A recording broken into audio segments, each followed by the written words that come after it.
In case you don't know what a 55-gallon drum of fuel looks like when it explodes, here's a little example for you. Sometimes even if you do as much preparation, you check off the list and you do all of your due diligence, freak accidents can happen. And this was definitely something that I still count my blessings I walked away from. Clearly I'm not going to be at the World Tour because of what's happening. I know a lot of you guys were excited to see me, but if you do want to support us, Nate Hamilton and the 144 Print House crew are going to be selling our new merch designs. We had new merch for the first time in over a year that we were really excited to be able to present to you in person, but they took the reins and they're selling it for us. So huge. If you guys are going to be there, we would appreciate your support right now. But this was nothing but a freak accident, which happens. And sometimes you just can't prepare for these types of things. This could have been way worse than losing a car or burning down a trailer. I mean, this could have been life-altering or life-threatening. So all things considered, I'm thankful to be alive and that I'm able to even talk to you guys right now. So here we go. Here you go, Ant. You just press this little red button. You wanna start the vlog off for us, dude? Well, I don't really even know what to say. So I guess we're going to the LZ World Tour. I guess we're going there. I guess we're going there too. Englishtown, New Jersey, with my #1 fan. That's me, baby. Did we even get your name? Oh, my name is Ant, by the way. So I'm the new owner of this YouTube channel. Yep. I found him at Walmart earlier, and now he's like, I can work on cars, so he's gonna come with me. The craziest part of all of this is not 30 seconds later after we ended this clip, somebody flagged us down next to us and told us to look behind us on the trailer, and lo and behold, I looked back and saw essentially molten lava flinging from one of my wheels. Didn't hear, feel anything at all, and I honestly would not have known if somebody didn't wave me down, so I'm thankful for that. What happened? Yeah, so basically, boom, axle make fire, axle go bad. We left a little parting gift to Missouri right as we entered the state, so. Crazy. Let's see if they'll watch the truck. Yeah. This happened so quickly, it was impossible for me to actually get any footage of what really happened. My first impulse was, and thankfully I always carry a fire extinguisher, it was to take the fire extinguisher and extinguish the wheel. Because I don't know if you guys have seen a tire fire or a grease fire or what happens. It's dangerous and it's almost nearly impossible to stop once it reaches a tire. I also tried to put out some of the fires that were on the side of the road. There's one that got so big so quickly that I actually had to get back in the truck and move forward pretty large distance, as you can see. That's the reason why there's a distance between me and the main fire. Obviously called 911. They came really quickly, thankfully, because we're right outside of Joplin. Literally the drum cracked. You can see how terrible the spindle is too. I mean, it was really just a freak accident where the bearing just happened to seize, even though there was plenty of grease. That is literally crazy. Now, it didn't end there. We obviously had to limp the trailer as best as we could with one tire, and that tire, after we were about 10 miles of limping down the road, that one blew out. Ant and I were able to get another spare on it and limp it the rest of the way to this place, and this was going to be our home for the next a little over 24 hours. We're gonna park this baby here, hit Tractor Supply, and see if we can limp it the rest of the way to New Jersey and back. Our intent the entire time was to get as good and safe of a fix as we could and just try and limp it the rest of the way to New Jersey. But as we started diving more into it and talking to more shops that work on trailers and service trailers, seeing what was in stock and available to fix the trailer, and seeing how much actual damage was done to the trailer, it really sort of shifted our perspective on the safety of trying to continue to make it. Uh-oh. Uh-oh.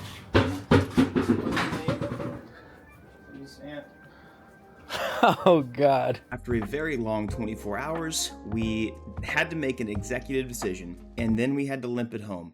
And it was the scariest thing I think I've ever done. Hello. We made it. I wish I had the strength to have updated you guys last night when I finally got home. I got home very late, literally limped this thing home, and I'm gonna show you guys what happened. Because I do my due diligence before trips all the time. And axles were greased. There was no play or anything. This was just a freak accident. I am very thankful to, for one, be alive, because there is above 50 gallons of fuel in my trailer. There was obviously a race car filled with fuel, and then what, 12, 14 tires, and diesel right there in the middle. Grease fires and tire fires both are just incredibly dangerous. So I'm literally just counting my blessings, the fact that I am alive, that my car was unscathed. First and foremost, wow.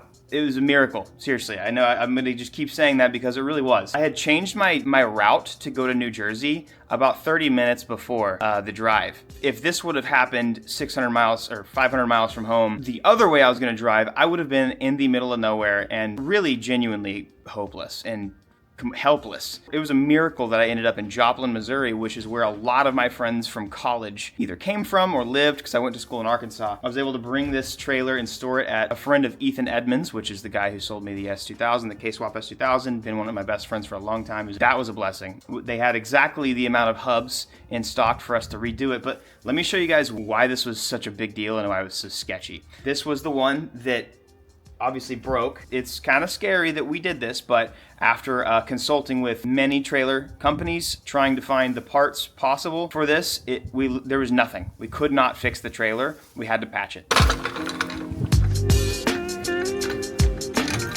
it's actually still really solid on there. So Joplin, Missouri is not the biggest town in the world, but it's also not small. So it was amazing that we had a town that at least had things stocked just enough for what we needed. Really was insane. And because it's on a major highway, there's a lot of truck, semi-truck, tractor-trailer servicing centers that are, at least if they don't have it in stock, they're knowledgeable on what to do. Now, that didn't necessarily help us, but so in a trailer behind these, they call some hub buddies, whatever, it's a protector for the bearings, and you can pop this off, and you should always check the grease levels. Basically, pop your grease gun on there, pump it in, and you can just fill the bearing with grease, and that's what's gonna protect you. And I did that before, but this again was a freak accident. So, the reason why this was really kind of a big ordeal was this is a torsion axle trailer. It's essentially an unserviceable torsion axle trailer, which is not uncommon. Look at this thing. I got this for like $8. It's so messy. Aunt and I did this. And now granted, we were at least safe in a property somewhere, but we were on rocks, like gravel, nasty rocks. The wind was 50 to 60 mile an hour gusts, wind chill of like, I think 9 degrees Fahrenheit. So it was not ideal conditions, really in any case that day. By the way, don't forget guys, the 144 booth, we obviously haven't made merch in a while, so make sure again, you go to the 144 Print House booth at the World Tour and grab our new designs. We finally made a new design. And of course, we're not there to sell them, but Nate thankfully is going to be selling them for us because he's our printer. And yeah, so if you can support us and you have the capacity or want to support us, that would be amazing. Thank you. Okay, so I'm gonna be very careful here. Yep, so that is, ooh, that's not the worst thing that I could have popped it open to see. This is your hub, and you have a set of bearings inside, the front, back, middle. It's what rotates on the spindle. So think of the spindle as essentially like a crankshaft, and the bearings are your rod bearings. I'm gonna show you a picture of what the spindle looked like. It was obviously like unusable. I actually ended up basically destroying one of the hub bearings, trying to get it on there because I didn't realize how messed up and destroyed it was. So we saved all of our parts. Dude, the shoes, like the brake shoes, gone, devastated. It's crazy. Here is a piece of a bearing that just seized onto the spindle right here. Obviously there's no brakes on it right now because it wouldn't fit back on it. Bearing that's on the front right here, and there's a bearing that's on the back right here. Each of them spin, and just like you have oil pressure and oil in an engine, you need really thick oil, which is just grease, for these because they spin on the spindle. Oh, I get it, dude. Spindle. You're spinning on it, dude. Shut up, Evan. So we had to limp this about 20 miles to this friend of a friend's house. Ended up popping this tire that was on the back. I had one more spare tire that was on this one that I put on that one, and then limped it the rest of the way. Finally got there, and had to take this apart. Now, when we got to his place, we saw that, and this can happen for various reasons. The bearing itself could have just been really old or whatever. It could have just somehow burned up all the grease. I don't know how, because it was full of grease, but the bearing on this backside right here, which is, it was seized on the back. I'm not even gonna put this thing back on because I don't want to test my luck here. I've already done it enough.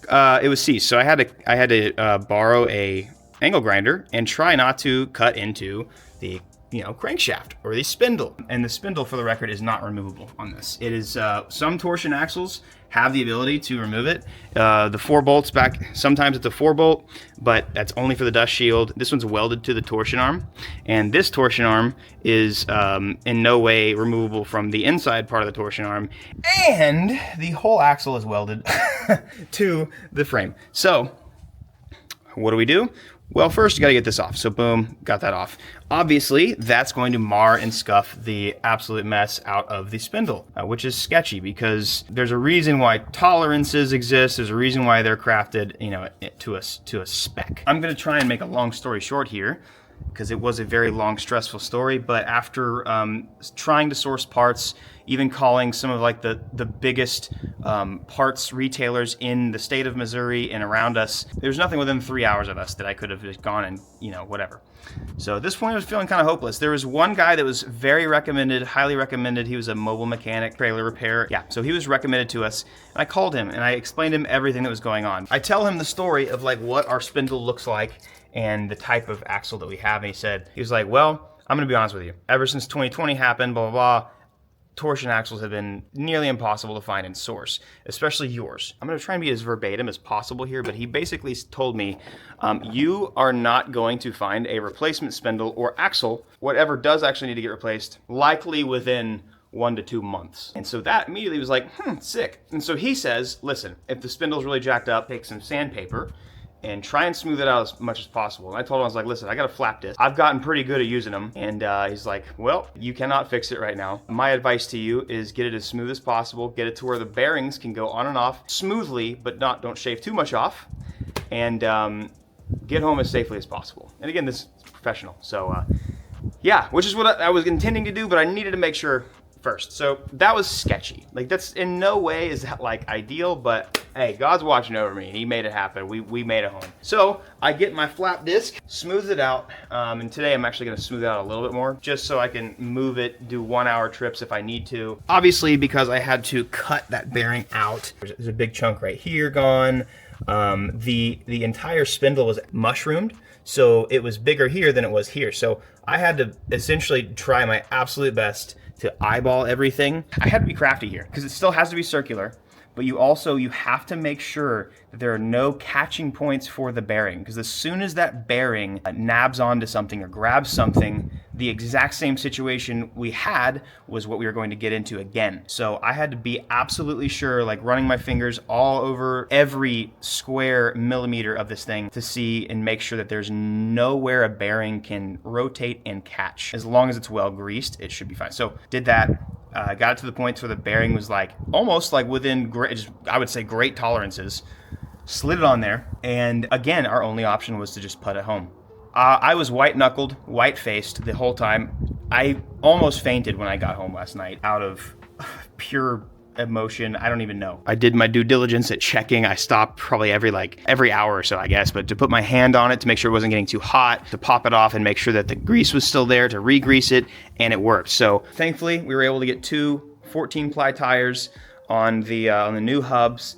And clearly those were going to be running a little bit hotter because they're a lot stronger and more weight's going to be on those because they're holding more. But it worked great. And obviously I wanted to take this off today to make sure there was no bearing material, no metal shavings or anything, but it is clear. It doesn't mean that it's ideal, but the trailer, I wouldn't take it to New Jersey. But, I'll take it to Texas Motor Speedway or a track an hour or 2 away. But and I also, by the way, I have another trailer that I haven't shown you guys yet that we've been rebuilding and building. That I'm super excited about, but you'll see that later. Race season's about to get lit. I don't know. I don't want to undersell it, and I also don't want to oversell it, but really there is no reason why my whole trailer shouldn't have burned down. There's no reason why my car should still be safe in my garage right now. I've seen what happens to tire fires before. If you've never seen a tire fire, it's incredibly dangerous. I've seen like entire RVs burn down because one tire caught fire. I mean, it's a very serious thing that I don't think a lot of people know. Grease fires obviously are also very dangerous because it's the hottest hot you can, I mean, it's hot. If grease catches on fire, high temp grease catches on fire, you done messed up, AA Ron. I could have lost everything. And really, like, if it was a dire situation and we didn't catch it on time, I mean, I could have lost my life. Aunt and I would, you know, it's like, there's a lot of fuel in there. And on top of that, there's a lot of tires in there. So if those tires caught fire, it would never stop. If that fuel drum, my 54-gallon fuel drum in there exploded, it would leave a friggin' crater in the ground. It was a miracle, really, guys, that this is the only thing that happened. And it's even more so, I feel like, a miracle that the car or the trailer made it home. Of course, we did our absolute best, and I'm super thankful for Ant because I could not have done it without him. I went by myself last time in New Jersey, and I almost did again, but Ant wanted to come, and I could not have done it without him. I have nothing but gratitude today because even though, you know, I could be pissy and moany that I'm not going to be at the world tour, it is what it is. It's just another event, and I drive a lot, so there's going to be plenty of opportunities more to see you guys and to see them, to drive with my friends. I'm going to be at Grid Life, South Carolina, at the beginning of April. I'll be racing in the Rush cars and drifting as well. I guess especially now that I'm just an old dad, I just learned that it's not worth risking some things. Like, I know a lot of people would have just trucked on, pushed on, and taken a gamble, but that's not what I wanted to do for, you know, 3,000 mile round trip. Yeah. Wow. Unfortunate, sure. But honestly, there's always ways to find fortune in the unfortunate. We just choose not to sometimes, and sometimes it's really hard. I get it. You know, last thing I'll say is I'm really grateful. A lot of you guys, like, I don't get very many kind messages these days. I don't want to say that to sound depressing or anything, but like, I've been attacked on the internet a lot lately, and not for things that I really have intended on, you know, being whiny or ungrateful or, you know, whatever, however I come off. But I've learned to kind of like hold my tongue and work on my tongue and stuff like that. But all the people that reached out, tried to help. We had a subscriber that stopped by. I want to say his name was Ryan. Even on the road, like, he stopped, tried to help.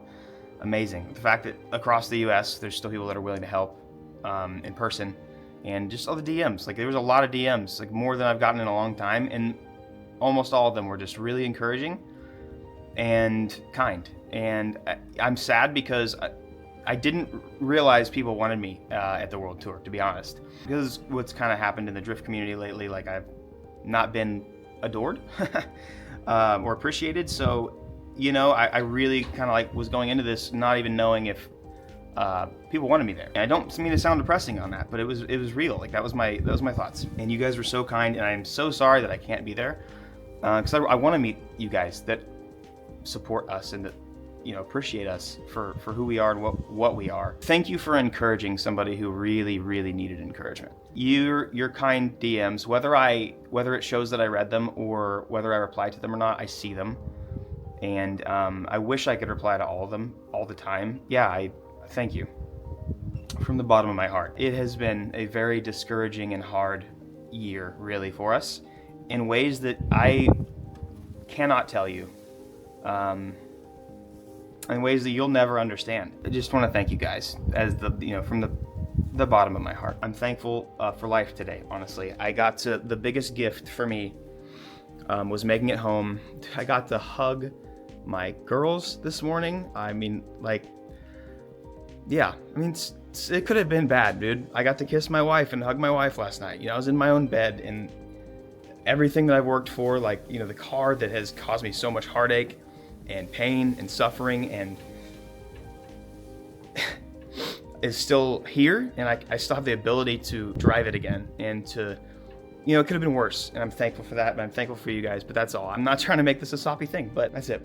I love you guys, and believe me, I'm making my way, trying to make content again. It'll happen when it happens, and I trust that it'll be the right time when it really happens again. So all I can ask is that you support us if you feel obligated, and thank you for your support. Thank you for the view. Thank you for the view that you gave, the like, whatever it is. Thank you for the DMs, whatever it is. Love you guys, and I'll see you guys later. Voice cracked. It wouldn't be a Shanks video if my voice didn't crack.